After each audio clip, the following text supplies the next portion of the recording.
1 февраль күнү кыргыз режиссеру Болот Шамшиевдин дүйнөдөн кайтканына 40 күн толуп, Бишкек шаарындагы Кайнар ресторанында 600 адамдын катышуусунда эскерүү кечеси өттү. Ага режиссердун жакын санаалаштары, саясатчылар, маданият өкүлдөрү жана коомдук ишмерлер катышышты. Алардын катарында Геннадий Базаров, Роза Айтматова, Роза Отунбаева, Адахан Мадумаров, Алы Карашев жана башкалар бар. Биздин үй бүлө өзү Болот Шамшиев менен абдан жакшы мамиледе башынан. Кийинки мезгилдерде дагы анан мындай өзүнүн ой жүгүрткөнү абдан кызыктуу, сүйлөшкөнгө, баарлашканга. Анан мен акыркы жолу жолукканым бир китеп жазыптыр. Деме бир кинонун сценарийsi. Ушуну жакында презентация кылам. Сиз окуп көрүңүзчү. Анан сүйлөшөлү дегенинен экөөбүз бир жергеден жолуктук. Жолугуп ал мага китебин берди. Сиз окуп туруңуз, презентацияга келгенде сүйлөп бересиз деп. Ошо бойдон көрбөй калдым. Анан эле угуп калдым, ооруп калды деп. Дегенде бир кандайдыр күтүлбөгөн жерден мурун жакшынакай эле жүргөн, ошол мени менен жолукканда. Анан ушундай болуп ооруп калды деп бир уктум. Анан тез эле кайтыш болду дешти. Эми ишенбей эле жүрдүм. Анан ишенбеске айла жок. Мына бүгүн 40 күн болду. 40-ын берип атабыз. 40-ына келип эскерип атабыз. Биздин эл үчүн бул абдан чоң жоготуу. Мындай адамдарыбыз аз.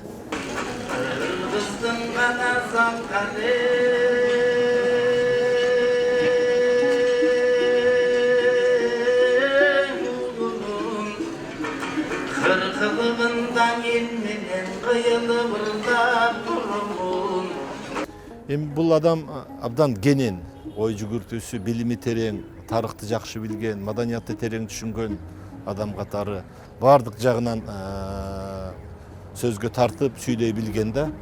Анан өзүнүн ойлору бар болчу. Биринчиден ушул жашым келип калса дагы бар күчүм бар. Мен бир жакшы кино жаратам, ушул Кожомкул балбан жөнүндө тартсам деп жүрчү да. Ага чейин жана айтып кеттим мен, биздин ушу тарбиялык мааниде Афганистанда кызмат кылган чалгынчы разведчик жөнүндө кыргыз ошонун бир образын ачып, бүгүнкү күндөгү жанагы наркотрафикти, ошого окшогон жат көрүнүштөрдү ачам деп айтчу да.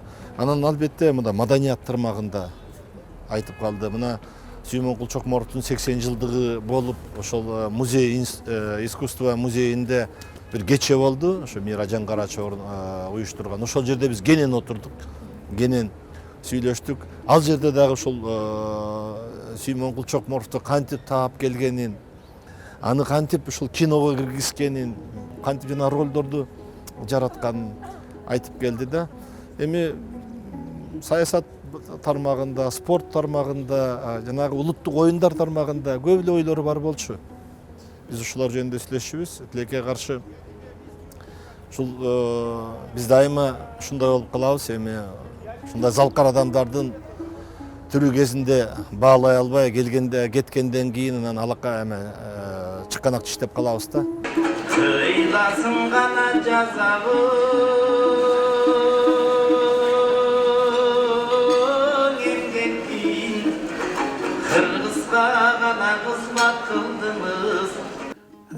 Это тоже что-то вот это в районе вот Курильбастак, зависти, самой черной зависти, когда некоторые наши бездари, вот, бездарных, вот, которых талантом вот, Бог обошел вообще, куда Аллах берет таланты, они ненавидят, и до сих пор еще есть эти люди, которые не дают работать другим людям. К сожалению, это не один человек и не два, а достаточно много. Вот те, которые воспользуются вот этим сломом эпохи, распадом одной системы, появлением другой системы, когда самые черные силы вылезли наружу, и в этой мутной воде они ловят, в общем, становятся богачами там, или еще что-то, собираются в какие-то преступные группировки, и эти люди тайно, значит, работают, обвиняя в различных смертных грехах. Ну, в чем я провинился? Ни в чем.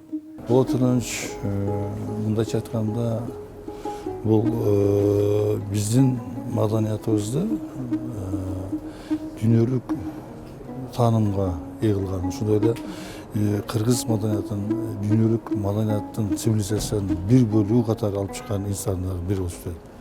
Ошондуктан биздин албетте жоготуубуз өтө чоң, өтө оор дегендей. Бирок анын өзүнүн чыгармалары менен өзүнүн атын өлбөс кылып кетти. Ошондой эле биздин маданиятыбызга ушундай бир искусствонун жогорку үлгүдөгү берметтерин калтырып кетти деп десем болот да. Улуң иштердин аткарып улутка кызмат кылдыңыз. Ал режиссер аталып алаңга көнүн бурдуңуз. 2019 жылдын аягында жалпы кыргыз эли, кыргызстандыктар өтө чоң мындай оор жоготууга учурады. Биздин эң бир таланттуу, залкар кыргыздын сыймыгы болгон биздин агабыз Болот Төлөн Шамшиев дүйнөдөн кайтып, дүйнөдөн кайтып акыркы сапарга узаттык. Эми ал кишинин сөзүн эбегейсиз зор, ал кишинин Кыргызстан үчүн, Кыргызстандын маданияты үчүн кошкон салымы такыр баа жеткис деп айтат элем да, сөз менен да жеткизе албайсың. Канча ушу биздин жаштарды тарбиялоодо өзүнүн тарткан фильмдери менен, көркөм фильмдери менен биз кичинекейибизден бери ошо менен чоңойдук да, мындай айткандачы. Ал кишинин мен айтат элем классика ар бир фильм, ар бир тарткан киносу, фильми, көркөм фильм классикада ошол эле Ак кеме, ошол эле Ысык-көлдүн кызгалдактары, Волчий ям фильмдеричи. Булар деген кайра көрсөң дагы эч качан андан жадабайсың да, бул классика мындай айткандачы. Или крымский народ мне дает снимать Хоченкула, или я официально попрошусь Россию, Китай, Америку о выезде из страны. Все, я больше уже не могу. Это просто издевательство, то, что делается над Болотом Шамшиевым. Кереметин кыргыздын кең дүйнөгүңө сундуңуз. Кыйла жерге бардыңыз, кыргыз деп күйүп жандыңыз. Кыйла жерге бардыңыз, кылымга эле чыйыр салдыңыз. Армандуу дүйнөң шу экен, ак кеме менен аттанып Мукитке сапарды кылдыңыз. Болот Шамшиевке окшогон, Төлөм Шокеевке окшогон залкар режиссерлор ар 100 жылда туула бербейт. Мына биз эмес, бизден көп эл болгон Россияны карасаңар, жаңы жыл болобу кайсы бир майрамдар болгон болсо, 70-80 жылдары тартылган фильмдерин коет, туурабы? Жаңы фильмдерди эч койбойт. Биздин Кыргызстанда дагы азыркы кыргыз элинин жалпы эле маданият тармагында карасаңар, бүтүндөй эски баягы 80 жылдардагы ырлар менен, күйлөр менен, залкар күйлөрүбүздү мындан жүздөгөн жылдар башта жаратып кеткен залкар огончулардын, же болбосо комузчулардын ырлары менен, күйлөрү менен жүрөбүз да. Ошол сыяктуу Болот агабыздын дагы өлбөс өчпөс эмгектери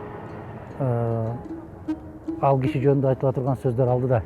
Эми 47 жашында соңку фильмин тартып, 48 жаштан баштап эч кандай бир фильм тарттырбай койгон ушул мамлекет болобу. Анан эмнесине бүгүн боздоп атасыз? Каалаганын баарын алды дегендей сөздөр болуп атат. Тилекке каршы ал киши кыргыз элине бере турган нерселердин көпчүлүгүн тилекке каршы бере албай кетти. Hiçbir zaman unutkuz emgegin kaldın altında. Ezilip kaygımın beden dertlerim kaldı артында. Болот агай биринчиден агай дегендей ага. Анан биз анда жаш элек, биздин ушул даражага жеткирген дагы ушу кишилердин эмгеги зор болду да. Анткени биринчи кино баягы Ак кеме, анан уланып отуруп бул кинолор дагы бул жерде жазгандай кыргыздын өйдө көтөргөн кишилердин бири да. Анан баягы үзүбүздөн да кеттиби, кино берилбей, кичине арман да кетти окшойт деп ойлойбуз да ичибизден. Анткени биздин биринчи мугалимибиз болот да. Бирок баягы эмгектери элибиздин эсинде калат. Анткени ошо эстеп алар эмгектерди жараткан да.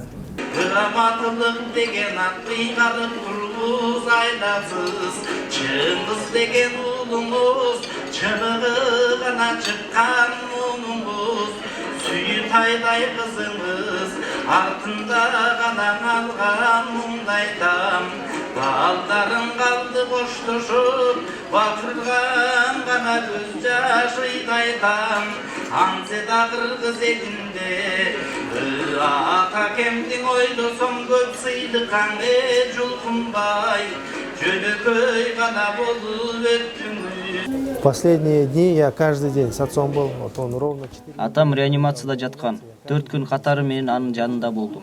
Ал сүйлөгөнгө чамасы болгон күндөрү көп нерсени сүйлөштүк.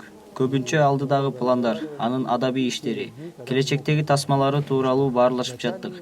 Ал дайыма келечекти ойлоп, жаңы нерселерди ишке ашырууга умтулчу. Кыргыз тарыхы үчүн абдан кабатырланчу. Ооруканада жатканда биз ага кезек менен окуп берген акыркы китеп Энесай кыргыздары жөнүндө болчу. Болот Шамшиев абдан бактылуу адам болгонун жашоосунун акыркы күндөрүндө түшүндүм. Ал адамда өз оюн айтуу деген, башкаларда чанда кездешкен байлык бар болчу. Мен аны ошол үчүн сыйлайм, жакшы көрөм жана ыраазы болом. Думал, много его мыслей занимала кыргызская история. Эгерде менден сураса, Болот Өленович, эгерде сиз кайта 20 жашка келсеңиз, кандай жол менен баратыңыз?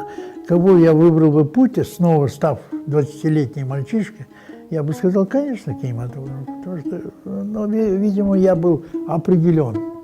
То есть это моя жизненная судьба, вот, это была моя мечта детства. И вообще, когда я вот сейчас пишу какие-то вещи, произведения, вообще непонятно, как я это пишу, потому что я этих людей не знал, никогда не видел, я их никогда не слышал. Но когда я начинаю писать, они появляются, вот я с ними разговариваю, записываю их слова. Вот. И я пришел все-таки к мысли, такая несколько мистическая, может, кому-то это не понравится, но я думаю, что во мне живет мои старшие, аталарым, бабаларым, во мне родовая память. Все, что я делаю, это родовая память. Вот. То есть я был рожден для того, чтобы рассказать о жизни всех моих предков. Агайын туугандар, урматтуу достор, билгениңиздерге чоң рахмат. Бир жакшы белгилүү сөз бар. Арадан эки жолу дүйнөдөн кайтат. Биринчи жолу ажал келгенде, экинчи жолу тааныган адамдары аны унутуп калганда.